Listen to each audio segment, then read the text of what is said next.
Never a dull moment in the NFL. Hello and welcome into First Take. Appreciate you starting your week here with us alongside Skip Bayless and Stephen A. Smith. Hey. Molly Karam. Good morning, What's gentlemen. up, man? Condolences about your lost quarterback. Condolences about your Cowboys. Yeah, I know. We both lost our quarterbacks. We Right? lost our quarterbacks, but somehow, some way, I feel good today. Yeah? I feel good today. I don't know what it is. I think the Steelers won. The Cowboys lost. Oh. Okay. Makes me feel good. Oh, we'll get into I'm that. just I saying. still have my quarterback. I'm just saying. All right, coming up, we're recapping all the major NFL storylines from Sunday. We'll hear from the guys on what they alluded to. The Cowboys taking the first L of the season at the hands of the undefeated Falcons. How about that? Plus, Cam Newton and the Panthers also have a perfect record, but not everything was smooth sailing Sunday. Wait till you hear what Ed Hockley, the referee, said to Cam yesterday. We'll react to that. But first, the Eagles got their first win of the season on the road in New Jersey, defeating the Jets 24-17. Darren Sproles returned to punt 89 yards for a score. Ryan Matthews rushed for over 100 yards while starting in place of the injured DeMarco Murray. The Eagles improved to 10-0 all-time against the Jets, who are coming off a victory at Indianapolis last Monday night. Philly aided by 3 Ryan Fitzpatrick interceptions.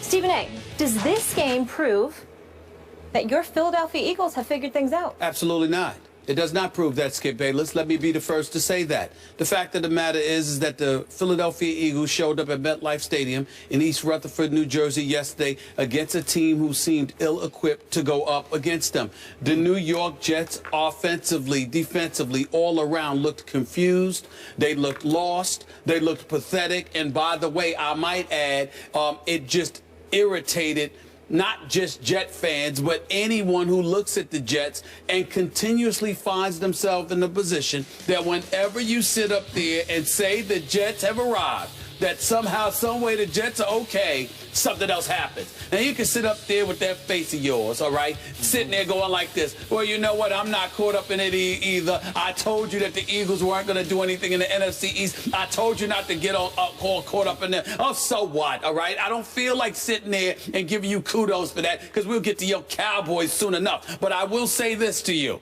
The Philadelphia Eagles showed me absolutely nothing. Not just because they went scoreless in the second half, but in the first half, that Jets team just seemed ill-prepared. Now, I am a fan of Todd Bowles. We all know this. And I think that he's going to be a sensational coach.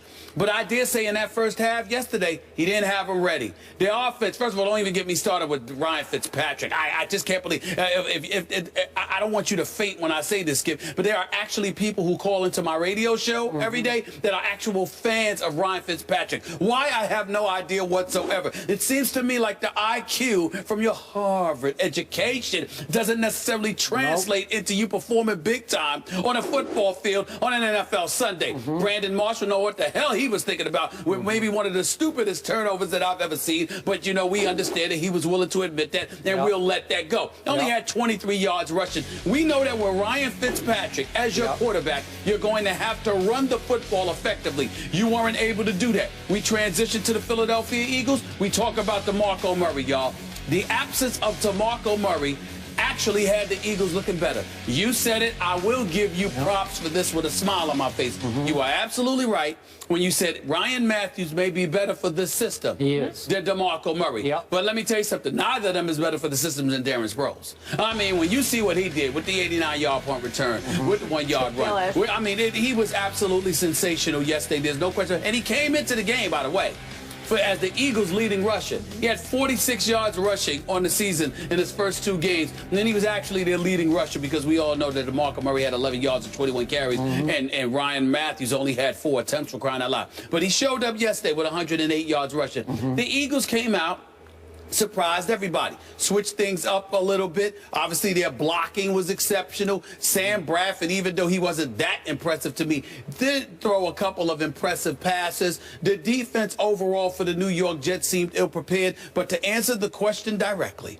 do I believe that this is that some epiphany has hit us, or in my case has returned, and that the Philadelphia Eagles have shown that indeed that the first 2 games were an aberration and that things are going to look bright for them going forward in the NFC East? My answer would be no, primarily because, once again, they won 2 additional quarters without scoring a single point. So they had went scoreless in 5 quarters of the first 2 games out of the 8.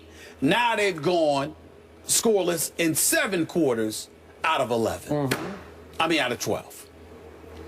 I want to compliment you to start this show and appreciate the fact that for once, for the first time in a long, long time, you did not overreact to what you saw yesterday and leap with both feet back aboard the Eagles bandwagon.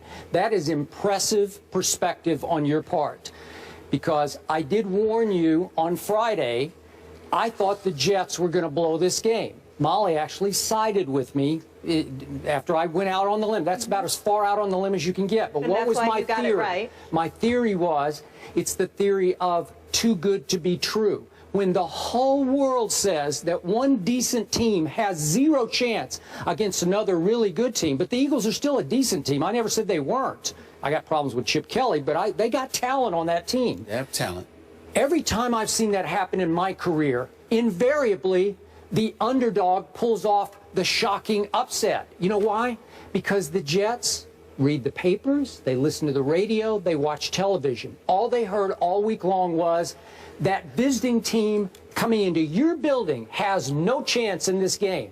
And that's exactly how the Jets played yesterday. They came out flat, emotionally, psychologically flat. There was no urgency. There was no killer instinct from the start. They were back on their heels. And you finally looked up, and it was 24-0. Chip Kelly? Are you kidding me?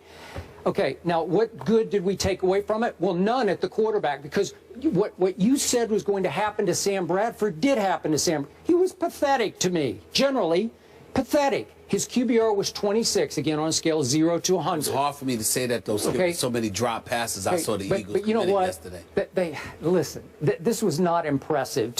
What was he total in this game? It's just... He was 14 to 28 for 118. That's not big time, take it to the bank kind of numbers. That's not going to change the balance of power in the NFC East. I will give you Ryan Matthews. He's quicker out of his cuts than DeMarco is, so he's a little better fit. And for him to get 108 yards rushing, that is impressive. I will give you that. I thought their defense came to play just because they've been shamed so much that it was the reverse psychology of these guys came out like, okay, watch this. We ain't this bad. And all of a sudden, even that kid Jordan Hicks, who cheap-shotted Tony Romo and broke his clavicle by attacking him, as I'm quoting Jordan Hicks, he led them with 9 tackles. He's pretty good, a rookie from Texas, and he's getting his shot now that Kiko's gone. And I thought the whole secondary played better. But guess who they're playing against?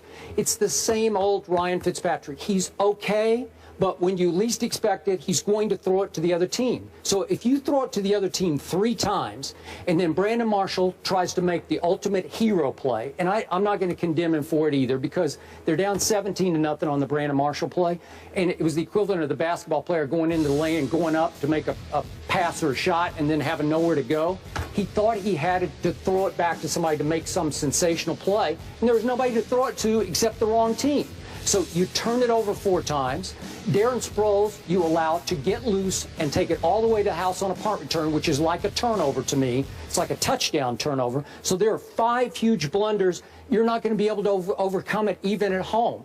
Now, I think the Jets are a little overrated. I wasn't with you. You said they're a wild card team. I got Buffalo as the wild card team coming out of that division. Is correct. That is correct. Okay, I'm still not sold, but when, obviously, if Revis is a little nicked and Antonio Cromartie can't finish the game because he's got his knee and Ivory can't go, if you take away those little edges at those positions, all of a sudden they're vulnerable. Because the game is going to come back on Ryan Fitzpatrick. He had to throw 58 passes yesterday. Well, I don't think he had to, and that was one of the other things, Skip. Well, I don't think he had to throw the 58 passes. Is that a Chan Gailey issue? Not to mention, I think it is. And then the other thing is that I think that the Jets' pass rush will be significantly upgraded once Sheldon Richardson comes back.